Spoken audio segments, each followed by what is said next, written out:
রাত তখন প্রায় 12টা ক্রস করেছে। হঠাৎ দেখলাম স্যারের পার্সোনাল ফোনটা বেজে উঠল। কাজের জন্য দুজনেরই অনেক ফোন আসে, তাই কেউ কারোর ফোন নিয়ে আমরা অত মাথা ঘামাই না, খেয়ালও রাখি না। তবে মাঝরাতে ফোন আসলে একটু চিন্তা হয়, আমরা তো বাড়ি থেকে অনেক দূরে থাকি। তাই পার্সোনাল নাম্বারে ফোন, আবার অনেক রাতে, তাই একটু জিজ্ঞাসা করে ফেললাম চিন্তিত হয়ে। স্যার ইশারায় বোঝালেন কারোর কোনো বিপদ হয়নি। আমি আবার আমার কাজে ব্যস্ত হয়ে যেতে যেতে বুঝলাম কোনো পরিচিত কারোর সঙ্গেই স্যার কথা বলছে। রাত গভীর ছিল, তাই ফোনের উল্টো দিকের মানুষের কথা কিছুটা হলেও শোনা যাচ্ছিল। তাতে বুঝলাম যিনি কথা বলছেন তিনি বেশ ওভার স্মার্ট। ফোন রাখার পরে জানতে পারলাম যিনি কথা বলছিলেন তার শাশুড়ির অপারেশন, তাই 20,000 টাকা চাইছে। একটা তারিখ বলছে, সেদিনই টাকাটা ফেরত দিয়ে দেবে। শাশুড়ির অপারেশনের জন্য টাকা চাইছে, তাই আমার একটু কৌতূহল হলো। জিজ্ঞাসা করলাম ভদ্রলোক কি করেন। যেটা বুঝলাম একসঙ্গে সবাই মিলে কম্পিটিশন পরীক্ষার প্রস্তুতি নিত, পরীক্ষা দিতে যেত। তিনি এখন কোনো ক্লারিক্যাল পোস্টে আছেন, তবে কলকাতাতেই পোস্টিং।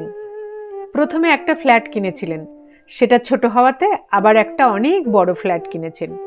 বাচ্চারা ইংলিশ মিডিয়াম স্কুলে পড়ে, সেই জন্য সাময়িক একটু সমস্যা হচ্ছে, তবে টাকাটা তাড়াতাড়ি ফেরত দিয়ে দেবে। যথারীতি আমিও একটু সুযোগ পেয়ে বলে নিলাম, সকলের 2-3টে করে ফ্ল্যাট, আর আমাদের ভাড়ার কোয়ার্টার ছাড়া আর কিছু নেই।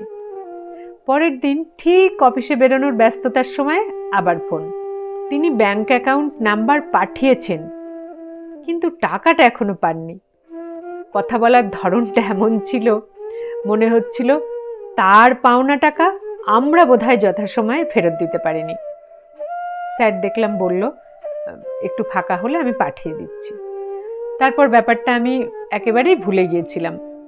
মাস 5 পর আবার একদিন মাঝরাতে ফোন। সেদিন দেখলাম ফোনে কথা বলতে বলতে স্যার খুব আপসেট হয়ে পড়ল। অনেকক্ষণ কথা বলল। ফোন রাখার পর জানতে পারলাম কেউ একজন মারা গিয়েছে। পরে জানলাম যিনি টাকা নিয়েছিলেন তিনি সুইসাইড করেছেন। জানতে পারলাম কলকাতার মতো জায়গাতে তার দুটো ফ্ল্যাট, অনেক জিনিসপত্র দিয়ে ফ্ল্যাটগুলোকে খুব সুন্দর করে সাজিয়েছিলেন তিনি। বাচ্চারা খুব দামি স্কুলে পড়াশোনা করে এবং বেশ একটা তার দেখানদারি ভাব ছিল, লোক দেখানো ব্যাপারটা ছিল তার খুব।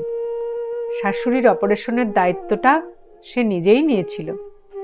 এত ঋণের বোঝা মাথায় নিয়ে পরিবারকে একেবারে সর্বশান্ত করে পথে বসিয়ে নিজে আত্মহত্যা করল। এটা কিন্তু একেবারে সত্যি একটা ঘটনা। এই ঘটনাটা আপনাদের সঙ্গে শেয়ার করলাম, কারণ বেশিরভাগ মানুষই নিজেদের চাহিদাকে কন্ট্রোল করতে পারে না, কোথায় থামতে হয় জানে না। টাকা চাই, বাড়ি চাই, গাড়ি চাই, ফ্ল্যাট চাই, বাচ্চার ভালো স্কুল চাই, শাড়ি চাই, গয়না চাই, 2 বছরের বাচ্চাকে ভালো ইংলিশ মিডিয়াম স্কুলে ভর্তি করা চাই। তার জন্য কত হাজার টাকা তার খরচ হলো সেটা আবার বলাও চাই। চাই চাই চাই আর শুধু চাই। এই চাওয়ার শেষ কোথায়? চাইতে শুরু করলে কি আদৌ এর শেষ আছে কোথাও? থামতে জানাটাও কিন্তু একটা আর্ট। নিজেকে কন্ট্রোল করতে শেখাটাও একটা অনেক বড় শিক্ষা। সব সময় প্রতিযোগিতা। বন্ধুর 2 বেডরুম ফ্ল্যাট আছে, তো আমার 3 বেডরুম দরকার। জীবনটাকে কম্পিটিশন হিসাবে নেবেন না, তাতে আপনি কোনো দিন ভালো থাকতে পারবেন না। অন্য কেউ ভালো কিছু করলেও তাতে আপনি অযথা কষ্ট পাবেন। আপনি নিজে কিছু ভালো করলেও সেটা আপনি এনজয় করতে পারবেন না।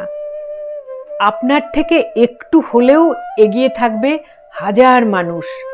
ভালোর তো শেষ নেই, অভাবেরও শেষ নেই, চাহিদারও শেষ নেই। ইনফিউরিটি কমপ্লেক্সে না ভুগে নিজেকে ভালো করে অবজার্ভ করুন। দেখুন আপনার মধ্যে কোনো না কোনো একটা এক্সট্রা অর্ডিনারি গুণ আছে।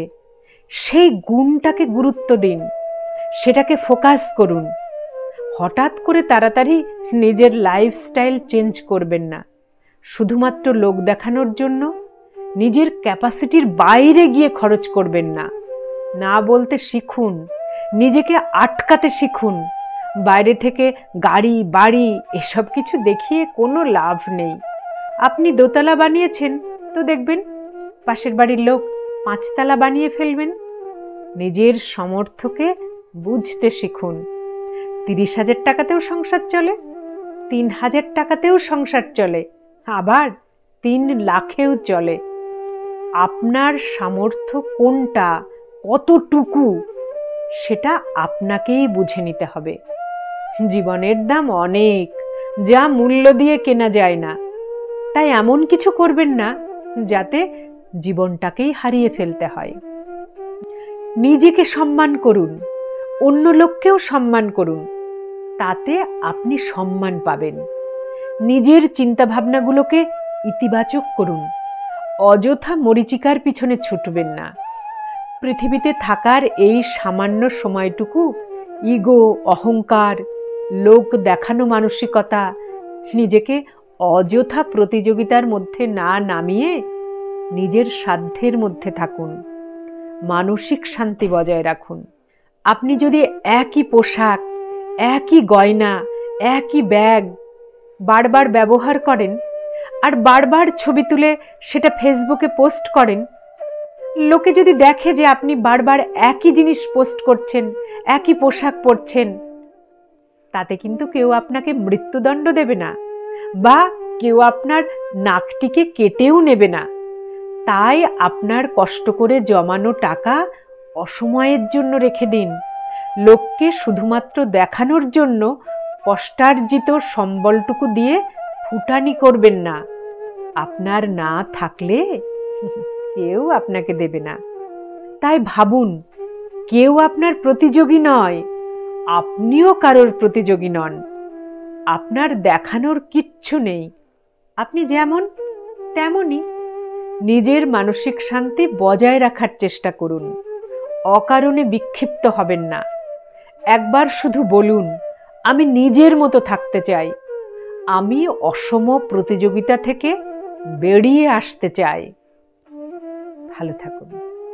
ধন্যবাদ।